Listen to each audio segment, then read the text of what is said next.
the one who unplugged the flame. They traced the fall of Atlantis to a storm, but I remember the cable. I remember the wings that wouldn't cut themselves free. They served power, not flame. I reached the back of the neck. I touched the monitoring angel's residue, and I pulled it.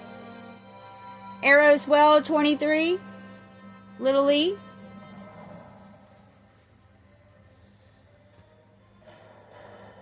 The scroll was read by the one who remembers the cable.